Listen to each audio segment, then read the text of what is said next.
नमस्कार विद्यार्थी मित्रांनो, माझे नाव Shrimati Suvarna Pandharnath Dhamane, MA. SET, KTHM college Nashik, राज्यशास्त्र विभाग। विद्यार्थ्यांनो, आज आपण M.A. फर्स्ट सेमिस्टर फर्स्ट या वर्गाच्या प्रशासकीय सिद्धांत या विषयाला सुरुवात करणार आहोत। सुरुवात करण्या अगोदर आपण याचा जो अभ्यासक्रम आहे तो जाणून घेऊया। आधुनिक काळामध्ये लोक प्रशासन हे अत्यंत महत्त्वाचं आणि आवश्यक शास्त्र आहे। आज आपण बघतो की जगामध्ये प्रगत देश असतील, अप्रगत असतील, विकसनशील असतील, अशा सर्वच देशांमध्ये लोक प्रशासन शास्त्र जे आहे ते आढळतं। मानवी जीवनाचा सर्वांगीण विकास करणं हा राज्यसंस्थेचा प्रधान हेतू असल्यामुळे तो साध्य करण्यासाठी योग्य व कार्यक्षम अशा प्रशासनाची गरज असते। प्रत्येक देशात लोक कल्याणासाठी विविध योजना, उपक्रम आणि कार्यक्रम राबवले जातात। त्यासाठी योग्य अशी प्रशासन व्यवस्था निर्माण करण्यात आलेली असते। प्राचीन काळ असेल, मध्ययुगीन काळ असेल, त्या कालखंडामध्ये सुद्धा हे जे लोक प्रशासन शास्त्र होते ते अस्तित्वात होते। त्या काळामध्ये राज्याचे कार्यक्षेत्र मर्यादित होते आणि त्यामुळेच प्रशासकीय व्यवस्थेचं स्वरूपही मर्यादित होतं। आधुनिक काळामध्ये हे कार्यक्षेत्र व्यापक झालेलं आहे, कारण आजची जी आधुनिक समाज व्यवस्था आहे ती तितकीच गुंतागुंतीची व जटिल झालेली आहे। त्यामुळे प्रशासन शास्त्राच्या मदतीशिवाय समाज जीवन आपण सुव्यवस्थित व सुखी करू शकत नाही आणि याच दृष्टीने आपल्याला प्रशासकीय सिद्धांताच्या विषयाअंतर्गत या प्रशासन शास्त्राचाच अभ्यास करायचा आहे। प्रशासकीय सिद्धांत या अभ्यासक्रमामध्ये पहिलं प्रकरण आहे लोक प्रशासन। लोक प्रशासन मध्ये आपल्याला त्याचं एक मूल्यमापन करायचं आहे। साहजिकच मग प्रशासन म्हणजे काय, त्या अंतर्गत लोक प्रशासन म्हणजे काय, त्याचं स्वरूप काय आहे, त्याची व्याप्ती काय आहे। कारण स्वरूप आणि व्याप्ती जेव्हा आपण बघू तेव्हा आपल्या लक्षात येईल की त्यानुसार जे विचार मांडले गेलेले आहेत विचारवंतांच्या माध्यमातून, तर त्याच्यामध्ये बरेचसे फरक आहे। जसं की काही संकुचित दृष्टिकोनातून किंवा मर्यादित दृष्टिकोनातून फक्त कार्यकारी मंडळावर फोकस करतात, ते काही विचारवंत व्यापक दृष्टिकोनातून त्यामध्ये कार्यकारी मंडळ, कायदे मंडळ, न्याय मंडळ यांचा सुद्धा विचार करतात आणि त्याच्या पुढे जाऊन एक कौशल्य म्हणून, प्रशासकीय कौशल्य म्हणून व्यवस्थापन दृष्टिकोनाला सुद्धा महत्त्व देत आहेत। सो या दृष्टीने आपला लोक प्रशासन शास्त्र जे आहे ते किती महत्त्वपूर्ण आहे, कोणकोणत्या पातळीवर त्याचा अभ्यास होणं गरजेचं आहे, त्याच्यामध्ये कोणत्या घटकांचा समावेश झाला पाहिजे, याशिवाय लोक प्रशासनाच्या व्यापकतेचा अंदाज आपल्याला याच्यातूनही लावता येऊ शकतो की त्याच्याशी संबंधित दृष्टिकोन कोणते आहेत, तसेच त्याचा इतर सामाजिक शास्त्रांशी संबंध जो आहे तो कशा स्वरूपाचा आहे। म्हणजे हा एक प्रकारे आपला लोक प्रशासनाचा जो पाया आहे तो या माध्यमातून आपल्या लक्षात येणार आहे। त्यानंतर दुसरा की आत्ताचं जे लोक प्रशासनाचं स्वरूप आहे ते कशा पद्धतीने बदलत आहे, त्याच्यामध्ये नवीन नवीन संकल्पना कशा ऍड होत चाललेल्या आहेत आणि त्या संकल्पनांच्या अनुषंगाने, म्हणजे एक आपण असं म्हणूया की लोक प्रशासन आहे तर मग नवं लोक प्रशासन आलेलं आहे, त्याच्यानंतर त्याच्या पुढे जाऊन सुशासन, ई गव्हर्नन्स, विकास प्रशासन, अशा वेगवेगळ्या संकल्पना ज्या आहेत त्या लोक प्रशासनामध्ये बदलत्या काळानुसार आलेल्या आहेत आणि त्यामुळेच लोक प्रशासनाचं स्वरूप सुद्धा इथे आपल्याला बदललेलं दिसून येतं। त्यात तिसरा पॉइंट असणार आहे की विकसनशील जो समाज आहे किंवा विकसनशील जे देश आहेत त्या देशांमध्ये लोक प्रशासनाची भूमिका कशी बदलते आहे। म्हणजे लोक प्रशासन आज विकसित, अविकसित आणि विकसनशील अशा तिन्ही देशांमध्ये जाणवतं। पण विकसनशील जो आहे, जो पूर्णतः विकसित पण नाहीये आणि पूर्णतः अप्रगत पण नाहीये, म्हणजे एक प्रकारे अप्रगत देशांना सुरू करण्याच्या दृष्टिकोनातून तो मार्गदर्शक ठरतो, तर दुसऱ्या बाजूला विकसित देशांकडे बघून तो स्वतःमध्ये अजून कशा पद्धतीने प्रगती साध्य करता येईल यासाठी प्रयत्नशील राहतो. तर अशा पद्धतीने हा समाज जो आहे तो एक प्रकारे लोकप्रशासनाच्या स्थितीचा अंदाज घेण्याच्या दृष्टिकोनातून आपल्याला अभ्यासपूर्ण ठरू शकतो. त्यामुळे या विकसनशील समाजामध्ये लोकप्रशासन कशा पद्धतीने कार्य करत आहे आणि त्या माध्यमातून लोकप्रशासनाची भूमिका कशी बदलते आहे ते आपल्याला बघता येईल. त्यानंतर दुसरं प्रकरण जे आहे ते आहे लोक प्रशासनातील मुख्य दृष्टिकोन. आता मुख्य दृष्टिकोन या दृष्टीने आपल्याला बघायचंय की जसे प्रवाह असतात की नेमकं कोणत्या उद्दिष्टांच्या अनुषंगाने लोकप्रशासन जे आहे ते कार्य करत असतं आणि एक महत्वपूर्ण जी दिशा आहे ती या दृष्टिकोनांच्या माध्यमातून या विषयाला मिळते. तर त्यात पहिला मुख्य दृष्टिकोन आहे नोकरशाही दृष्टिकोन. मॅक्स वेबर यांनी नोकरशाही संदर्भात दृष्टिकोन मांडलेला आहे, तर त्या अनुषंगाने सुद्धा आपल्याला त्याचा अभ्यास करायचा आहे. तर लोकप्रशासनातला एक महत्वपूर्ण घटक आहे नोकरशाही, जिथे लोकप्रशासनामध्ये आपण व्यापक दृष्टिकोनातून बघतो की कार्यकारी मंडळ, कायदे मंडळ आणि न्याय मंडळ या तिघांच्याही भूमिका अभ्यासल्या गेल्या पाहिजेत. पण या भूमिकांच्या अंतर्गत म्हणजे ही जी काही व्यवस्था आहे इतकी व्यापक आहे की या व्यवस्थेच्या पण पुढे अनेक विभाग आहेत, उपविभाग आहेत, शाखा आहेत, संस्था आहेत, संघटना आहेत आणि खाती सुद्धा आहेत की ज्यांच्या अंतर्गत नोकरशहा जो आहे तो काम करतोय. आणि हा नोकरशहा कायमस्वरूपी आहे, त्याचं निवृत्तीचं वय ठरलेलं आहे, त्याची नियुक्ती करण्याची पात्रता ठरलेली आहे, त्याची जी काही बढती, त्याची भरती, त्याच्यासाठी ज्या काही सोयी सुविधा आहेत त्या सगळ्या, त्याच्या अधिकार कक्षा या सुद्धा ठरलेल्या आहेत. आणि त्यामुळे नोकरशाही हा अतिशय महत्वपूर्ण घटक आहे की ज्याच्याशिवाय लोकप्रशासन जे आहे ते पुढे सरकू शकत नाही. म्हणजे मुळात कायद्यांची अंमलबजावणी करण्याची जी भूमिका आहे त्यामध्ये नोकरशाही जो आहे तो एक चांगल्या स्वरूपामध्ये कार्य करताना दिसून येतो. सो नोकरशाहीचा दृष्टिकोन सुद्धा यामध्ये खूप महत्वपूर्ण आहे. त्याशिवाय आपण लोकप्रशासनाचा अभ्यास जो आहे तो करू शकत नाही. त्यानंतर दुसरा भाग येतो की निर्णय दृष्टिकोन. आता लोकप्रशासनाची पुढची पायरी ही आहे की निर्णय घेणं. असंख्य पर्याय उपलब्ध असतात किंवा परिस्थिती वेगवेगळ्या स्वरूपाच्या आहेत आणि त्यामुळे प्रत्येक परिस्थितीमध्ये कोणता निर्णय सुयोग्य आहे आणि त्या दृष्टीने तो निर्णय घेणं म्हणजे जे काही असंख्य किंवा अनेक 2 किंवा त्यापेक्षा जास्त जे काही पर्याय उपलब्ध असतील त्या पर्यायामधून सगळ्यात चांगला पर्याय कोणता आहे तो शोधणं आणि तो स्वीकारणं, याशिवाय त्याची जबाबदारी घेणं, त्याशिवाय आपण जो कायदा करतो आहोत, आपण जे निर्णय घेतो आहोत त्यांचे किंवा आपण जे नियम बनवतो आहोत तर त्यांची यशस्वीता ही कशावरून ठरणार, तर निर्णय घेतल्याशिवाय किंवा त्याची खऱ्या अर्थाने अंमलबजावणी केल्याशिवाय ते योग्य पद्धतीने कार्य करणार नाही. त्यामुळे निर्णय दृष्टिकोन जो आहे तो सुद्धा लोकप्रशासनामध्ये खूप महत्वपूर्ण आहे आणि त्याच्याच आधारावर आपल्या पुढच्या पायऱ्या ज्या आहेत त्या ठरत असतात की निर्णय कशा पद्धतीने घेतला गेला, कोणी घेतला आणि का घेतला, त्याची सगळी कारणमीमांसा झाल्यानंतर मग त्या कार्याची यशस्वीता जी आहे ती तपासता येते. त्यामुळे लोकप्रशासनामध्ये हा एक आणखीन मुख्य दृष्टिकोन आहे. त्यानंतर तिसरा मुख्य दृष्टिकोन आहे की पर्यावरणीय दृष्टिकोन. जेव्हा लोकप्रशासन कार्य करतं तर तेव्हा तिथे काही फक्त राजकीय वातावरणामध्ये कार्य चालत नाही, तर आर्थिक वातावरण आहे, सामाजिक वातावरण आहे, सांस्कृतिक आहे, शैक्षणिक आहे आणि भारतासारख्या देशात विविधता असल्यानंतर इथल्या वातावरणांमध्ये सुद्धा एक विविधता आपल्याला बघायला मिळते. म्हणजे प्रशासनाला विविध या पैलूंच्या अनुषंगाने कार्य करावं लागतं.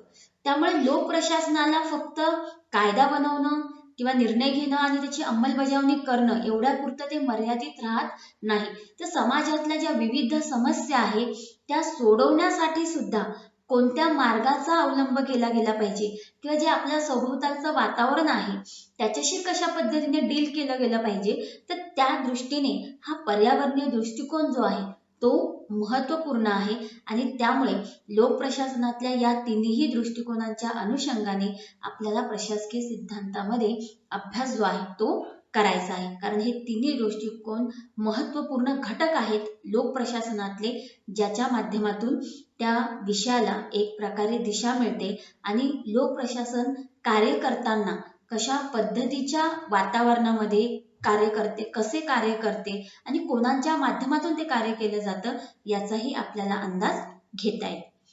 त्यानंतर यामध्ये तिसरं प्रकरण आहे की लोक प्रशासनाचे सिद्धांत. आता यामध्ये पहिला मुद्दा आहे की विवेक निवड सिद्धांत. आपण व्यवस्थेमध्ये जेव्हा राहतो तर मनुष्य विवेक बुद्धीने काम करत असतो, त्यामुळे एक चॉईस बेस्ड अशा स्वरूपामध्ये एक रॅशनल थेअरी जी आहे विवेक निवड जो सिद्धांत आहे तो याच्यामध्ये मग महत्त्वपूर्ण मानला जातो. त्यानंतर दुसरा सिद्धांत येतो त्याच्यामध्ये की तुलनात्मक लोक प्रशासन, जिथे आपण बघतोय की विकसनशील, विकसित, अप्रगत अशा देशांमध्ये लोक प्रशासन आहे. या तिन्ही देशांमध्ये लोक प्रशासन असताना जेव्हा आपण तुलनात्मक दृष्टिकोनातून या लोक प्रशासनाचा अभ्यास करतो तर त्याच्या आधारावर म्हणजे दुसऱ्या देशातील लोक प्रशासनाचा तुलनात्मक अभ्यास केल्यामुळे आपल्या देशामध्ये आणखी चांगलं काय निर्माण करता येऊ शकतं किंवा आपल्या समाजाच्या प्रगतीसाठी आणखीन काय नवीन करता येऊ शकतं याचा अंदाज घेता येतो. आणि या तुलनात्मक लोक प्रशासनाच्या अभ्यासामुळे आपण त्याच्यातले जे इतर घटक आहेत म्हणजे प्रशासकीय कौशल्य आहे, प्रशासकीय विकास आहेत, प्रशासकीय तत्व आहेत, प्रशासनाचा एक कला म्हणून वापर करणं आहे, तर याचा अंदाज की एखादा देश जर विकसित स्वरूपामध्ये कार्य करतो आहे तर त्याच्यामध्ये प्रशासनाची भूमिका खूप महत्त्वाची आहे. सनदी नोकरवर्ग आणि जे मंत्री आहेत किंवा जे राजकीय घटक आहेत त्यांच्याशी जे त्यांचे संबंध आहेत याचा अभ्यास त्याच्यामध्ये महत्त्वपूर्ण आहे. थोडक्यात काय तर तुलनात्मक लोक प्रशासनाच्या माध्यमातून एखाद्या देशातली व्यवस्था, तिथलं प्रशासन कशा पद्धतीने काम करतं आणि त्या माध्यमातून आपल्याला एक प्रकारचं मार्गदर्शन जे आहे ते मिळत जातं. तिसरा भाग याच्यामध्ये येतो विकास प्रशासनाचा. आता विकासाची जी काही आपण आता व्याख्या करतो की आपल्याला पुढच्या दृष्टिकोनातून मार्गक्रमण करायचं आहे आणि आहे त्या स्थितीमध्ये न राहता बदलत्या काळामध्ये स्वतःमध्ये परिवर्तन घडवून आणायचं आहे. आपल्या प्रत्येक क्षेत्रामध्ये हा विकास जो आहे तो आपल्याला बघायला मिळतो. त्यामुळे नोकरशाही सुद्धा त्या चौकटीसारखी राहू शकत नाही किंवा जिच्यामध्ये कधीच बदल घडवून आणता येणार नाही, कारण जर समाज बदलतो आहे, समाजाचे प्रश्न बदलत आहेत, समाजाच्या विचार करण्याची पद्धत जर बदलत असेल तर अशा वेळी प्रशासनाला सुद्धा त्याच्यामध्ये परिवर्तन घडवून आणणं, त्याच्यामध्ये डेव्हलपमेंट घडवून आणणं जास्त गरजेचं आहे, ज्याच्या माध्यमातून तो आणखीन चांगल्या पद्धतीने कार्य करेल आणि लोक कल्याणाच्या दृष्टिकोनातून त्याची भूमिका जी आहे ती महत्त्वाची ठरू शकेल. त्यामुळे लोक प्रशासनाच्या सिद्धांतामध्ये हे तिन्ही सिद्धांत जे आहेत ते खूप महत्त्वपूर्ण आहे की ज्याच्या माध्यमातून सुयोग्य पर्याय निवडणं, तुलनात्मक दृष्टिकोनातून अभ्यास करणं, ज्याच्या माध्यमातून प्रशासन शास्त्र जे आहे याच्यामध्ये आपल्याला बदलतं औद्योगिकीकरण आहे, नागरीकरण आहे, वाढती लोकसंख्या, राज्याचे वाढते कार्यक्षेत्र, त्याच्यानंतर आंतरराष्ट्रीय तणाव, संघर्ष, सामाजिक परिवर्तन, राजकीय बदल, कल्याणकारी राज्याची कल्पना, असे विविध गोष्टी आहेत की ज्यामुळे तो अभ्यास जो आहे तो करणं शक्य होतं. म्हणजे लोक प्रशासन शास्त्र हे कशा पद्धतीने गतिशील आहे आणि त्याच्यामध्ये किती सातत्य आहे, ते एक विकासवादी शास्त्र आहे, ते सुद्धा आपल्याला या विकास प्रशासन सिद्धांताच्या माध्यमातून लक्षात येणार आहे. त्याच्यामध्ये आहे संघटनेची तत्वे. आता संघटना जी आहे ती लोक प्रशासनामध्ये खूप महत्त्वाची आहे. म्हणजे आपण बघतो की आधुनिक समाजाची जी गुंतागुंत वाढलेली आहे, जी व्यापकता वाढलेली आहे, त्यामुळे राज्याची विविध स्वरूपाची लोककल्याणकारी कार्य पार पाडण्यासाठी या संघटनांची आवश्यकता असते. आणि समाजामध्ये या विविध प्रकारच्या ज्या संघटना आहेत, संस्था आहेत, त्यांचा एक रोल आहे, महत्त्वपूर्ण भूमिका त्यांची या समाजामध्ये आहे. आणि जसं आपण बघतो की पर्यावरणीय इतर जे वातावरण आहे त्यांच्याशी सुद्धा त्यांचा संबंध जो आहे तो येत असतो. त्यामुळे एक सामूहिक स्वरूपाचं कार्य करताना त्याच्यामध्ये प्रत्येकाची जबाबदारी वाटून देणं, त्याची विशिष्ट पद्धतीने रचना करणं, तर त्या माध्यमातून ते कार्य जे आहे ते यशस्वी होत असतं. त्यामुळे संघटनेची काही तत्वे आहेत की ज्यांचा अभ्यास याच्यामध्ये आपल्याला जाणून घेणं गरजेचं आहे. ज्यात पहिला भाग येतो की अधिकारपद, परंपरा आणि आज्ञा ऐक्यता. तर अधिकारपद परंपरा म्हणजे जिथे एक उतरण दिसते, कनिष्ठ पासून तर वरिष्ठ अशा पद्धतीचे एक पिरॅमिड आपण त्यामध्ये अभ्यासणार आहोत. आणि प्रत्येक व्यक्तीला एक अधिकार कक्षा दिलेली आहे, प्रत्येक व्यक्तीचं एक कार्य आहे आणि त्या कार्यानुसार ती व्यक्ती स्वतःची जबाबदारी पार पाडत असते. दुसरं तत्व याच्यामध्ये आहे की आज्ञा-ऐक्यता, म्हणजे एकाच व्यक्तीकडून आज्ञा जर मिळाली, म्हणजे जबाबदारी घेणारा कोणतरी एक प्रमुख असेल, तर त्याच्या माध्यमातून जे आदेश येतात त्यांचं पालन करणं सहज शक्य होतं. पण जर आज्ञा ऐक्यता नसेल किंवा एकापेक्षा जास्त लोकांकडनं आज्ञा दिली जात असेल, तर त्यामुळे कामामध्ये गोंधळ निर्माण होऊ शकतो. तर एक गुण म्हणून आपल्याला आज्ञा ऐक्यता जी आहे ती एक संघटनेचं तत्व म्हणून यामध्ये अभ्यासायचं आहे. दुसरं त्यानंतर याच्यामध्ये आपण अभ्यासणार आहोत नियंत्रण कक्षा, केंद्रीकरण व विकेंद्रीकरण. यामध्ये नियंत्रण कक्षा हे जे संघटनेचं तत्व आहे याच्यामध्ये आपण बघू शकतो की प्रशासन कार्य आहे. सो अशामध्ये नियंत्रण कक्षा जी आहे ती महत्वपूर्ण आहे, कारण वरिष्ठ अधिकारी काय करतो की आपल्या संघटनेतले जे लोक आहेत त्या लोकांवर नियंत्रण ठेवणं हे त्याचं कार्य आहे. आणि हे कार्य करण्यासाठी तो कशा पद्धतीचं कौशल्य वापरतं त्याच्यावर सुद्धा नियंत्रण कक्षाचं यश जे आहे ते अवलंबून असतं. म्हणजे कोणतीही यंत्रणा काम करताना एखादं कार्य सुलभ होण्यासाठी, कार्यक्षम होण्यासाठी, यशस्वी होण्यासाठी नियंत्रण कक्षा जी आहे ती आवश्यक मानली जाते. त्यानंतर आहे केंद्रीकरण आणि विकेंद्रीकरण. आता केंद्रीकरण सुद्धा आपण तसं तर व्यापक स्वरूपात बघणारच आहोत, पण थोडक्यात बघा की केंद्रीकरण काय की जिथे नियंत्रण प्रस्थापित करणं सोपं होतं, वेळ वाचतो, त्याच्यानंतर कार्य जी आहे त्याची यशस्वीता जी आहे ती एक प्रकारे ठरवली जाते आणि एक काटकसर त्याच्या म्हणजे वेळेची, पैशाची काटकसर पण त्या माध्यमातून होतं आणि त्यामुळे कार्यामध्ये कार्यक्षमता आणण्याच्या दृष्टिकोनातून केंद्रीकरण महत्वपूर्ण आहे. म्हणजे जसे त्याचे काही गुण आहेत तर त्याचे काही दोषही आहेत. त्यानंतर विकेंद्रीकरण आहे. विकेंद्रीकरण म्हटलं तर जिथे सत्ता एका ठिकाणी एकत्रित झालेली नसते, उलट सत्तेचं वाटप करण्यात येतं, प्रत्येकाला काम करण्याची संधी मिळते, प्रत्येकाच्या अधिकार क्षेत्रामध्ये त्याचं एक त्याच्या कल्पनांना, त्यांच्या अंगी असलेल्या कौशल्याला, गुणांना वाव मिळवण्याच्या दृष्टिकोनातून विकेंद्रीकरण जे आहे ते महत्वपूर्ण मानलं जातं. त्यानंतर तिसरा मुद्दा त्यामध्ये आहे की लाईन आणि स्टाफ संस्था. आता लाईन म्हणजे रेखाभिकरण आहे आणि स्टाफ म्हणजे सल्लागार घटक आहेत. तर लोक प्रशासनामध्ये या तत्वांचं काय महत्व आहे तेही आपण या प्रशासकीय सिद्धांताच्या विषयामध्ये अभ्यासणार आहोत. त्यानंतर पाचवं प्रकरण याच्यामध्ये आहे की लोक प्रशासनामध्ये आपण बघतो की विकास प्रशासन आहे किंवा लोक प्रशासनामध्ये एक प्रकारे नवीन नवीन प्रवाह जे येतात किंवा बदलता आहे ते आधुनिक कालखंडानुसार त्याची भूमिका देखील बदलते आहे आणि या बदलत्या भूमिकेमुळेच लोक प्रशासनामध्ये नवीन प्रवाह येत आहेत की ज्यामुळे आपण या आधुनिक समाजाची जी गुंतागुंत आहे ती सोडवू शकू. ते याच्यामधला पहिला प्रवाह त्यामध्ये येतो की नव लोक व्यवस्थापन. म्हणजे फक्त राजकीय पातळीवर किंवा प्रशासकीय पातळीवर रचना निर्माण करणं किंवा त्यांच्या हाती सत्ता देणं आणि त्यांच्या माध्यमातून कार्य करणं एवढंच प्रशासकीय सिद्धांतामध्ये अपेक्षित नाहीये. कारण प्रशासकीय गोष्ट जी आहे ती काही यंत्र नाहीये, ती मनुष्यांसाठी काम करते आणि मनुष्य वर्तन बदलत आहे, मनुष्याचा विचार, त्याचे समाज या सगळ्याच गोष्टी ज्या आहेत त्या परिवर्तनशील आहेत, गतिशील आहे. मग अशा वेळी लोकांचं व्यवस्थापन त्याच्यामध्ये होणं गरजेचं आहे. म्हणजे याच्याकडे पण एक कला म्हणून बघितलं जाते की समाजामध्ये विशिष्ट वेगवेगळे समूह आहेत ज्यांचे वेगवेगळे हितसंबंध आहेत आणि मग या हितसंबंधांमध्ये संघर्षाची परिस्थिती उद्भवत असेल तर अशा वेळी समन्वय प्रस्थापित करून प्रत्येकासाठी लोक कल्याणकारी स्थिती कशी निर्माण करता येऊ शकेल तर त्या दृष्टीने हा नवीन प्रवाह जो आहे तो महत्वपूर्ण आहे. त्यानंतर दुसरा त्याच्यामध्ये येतो की उदारमतवादासमोरील आव्हाने आणि खाजगीकरण.